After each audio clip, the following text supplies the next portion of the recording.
Hey friends, if you encounter Windows Update high CPU, disk or memory usage on your system, then please watch this video. I will guide you through the resolutions.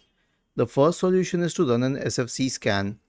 Search for command prompt in the Windows search bar and click on Run as Administrator. Type the command sfc /scan now and hit enter to invoke the SFC scan.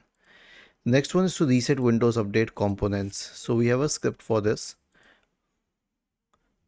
All you need to do is copy the script, search for command prompt in the Windows search bar, click on Run as Administrator in the right pane and paste it here. Hit enter. Now I'll tell you what the script does. It will stop the services associated with Windows updates. It will delete the Windows Update profile. It will rename the software distribution and cat2 folders. It will re-register the DLLs.